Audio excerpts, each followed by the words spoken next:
አንድ ቀን ከረጅም ጉዞ በኋላ ኤርፖርት ደርሰሃል ብለህ አስብ። ነገር ግን ከዚያ አትወጣም።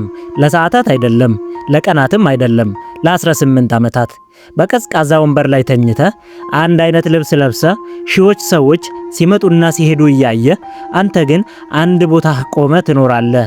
ይህ ፊልም አይደለም፣ ይህ እውነተኛ ታሪክ ነው። ዛሬ የማወራው ስለዚህ ሰው ነው። 18 ዓመታትን ኤርፖርት ውስጥ ስለኖረው ሰው። ይህ ሰው ሜህራን ካሪም ናሴሪ ይባላል። ከኢራን የመጣ ነበር።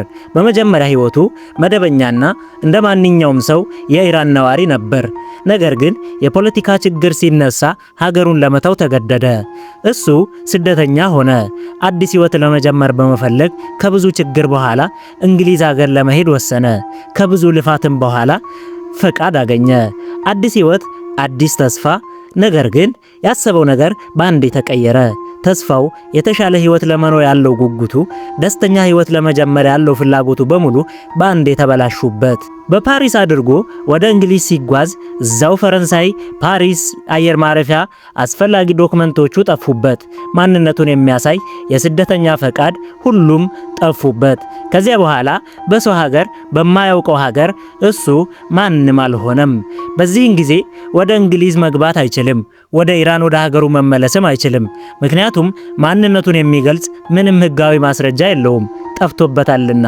እንኳን ፈረንሳይ ውስጥ በህጋዊ መንገድ መግባት አልቻለም። ያለው አማራጭ እዛው ኤርፖርት ውስጥ ታስሮ መቀመጥ ነው። ናስር ተጠምዶ በኤርፖርት ውስጥ ተቀመጠ። መጀመሪያ የተወሰኑ ቀናትን ብቻ የሚቆይ መሰለው። ነገር ግን ቀናት፣ ወራት፣ ዓመታት አለፉበት። እሱ በቀይ ወንበር ላይ ተኝቶ ያድራል። እዛው ይኖር ነበር። ይህ ወንበር አልጋው ሆነ። መታጠቢያ ቤት የኤርፖርቱን ይጠቀም ጀመር። በዚያ ቦታ ይኖር ነበር። እሱ ብቻ አልነበረም። ጋዜጣ ያነብ፣ ማስታወሻ ይጽፍ፣ ከሰዎች ጋር ይነጋገር። ሰራተኞችም ምግብ ይሰጡት፣ መቀየሪያ ልብስም ይሰጡት ነበር። ሺዎች ሰዎች ሲመጡ ሲሄዱበት የሚውሉበት አየር ማረፊያው ውስጥ አንዳንዶቹ ይመለከቱት፣ ግን ብዙዎቹ በቀላሉ ይተውት። እሱ በሰዎች መካከል ሆኖ ግን ብቻውን ነበር። አዲስ ለሚመጡት እዛው ሰራተኛ ይመስላቸዋል። የቆዩት ደግሞ ለምደውት ምንም አይመስላቸውም። በቆይታ ብዛት ሰዎች ስም ሰጡት። ሰር አልፍሬድ በማለት ገርሞ የሚነጋገር ጸጥ ያለ፣ ሁልጊዜ በዚያ ያለ የሚል አንድምታ ያለው ነው። እየቆየ ሲሄድ ታሪኩ ተሰማ። ጋዜጠኞቹ ከተለያዩ ቦታዎች ቃለ መጠይቅ ሊያደርጉት መጡ። እሱ ምልክት ሆነ። ብቸኝነት፣ ማንነት፣ የሥርዓት ችግር ማሳያ ተደርጎ ተወሰደ። በተለያዩ ደራሲዎች አይን ውስጥ ገባ። ፊልም ተሰራበት። ከነዚህም ውስጥ በዋናነት ዘ ተርሚናል ይገኝበታል። ከብዙ ዓመታት በኋላ ነፃ አድርገው እንዲወጣ እድል ሰጡት። ነገር ግን ያልተጠበቀ ውሳኔ ተሰማ። ሰር አልፍሬድ ከዛ ኤርፖርት መውጣት እንደማይፈልግ ተናገረ። እሱ አልወጣም በማለት ለመኖር የሚያውቀው ያ ቦታ ላይ ብቻ እንደነበር ተናግሯል። በመጨረሻም በጤና ምክንያት ወደ ሆስፒታል ተወሰደ።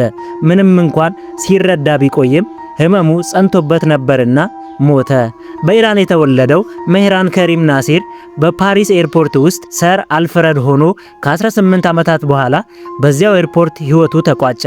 የሰር አልፍሬድ ህይወት ወይም የሜህራን ከሪም ናሴር ታሪክ በኤርፖርት ውስጥ 18 ዓመታትን መኖርን ብቻ የያዘ አይደለም።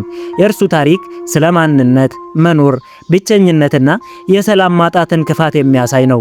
አንዳንድ ጊዜ በጣም የማናየው ሰው ቢኖር ከፊታችን ያለ ሰው ነው። ይህን የመረጃ ጥቆማ ቻናል ሰብስክራይብ በማድረግ ቤተሰብ እንድትሆኑ እየጋበዝኩኝ ቀጣይ በሌላ በተሻለ መረጃ እስከምንገናኝ ድረስ ቸር እንሰንብት።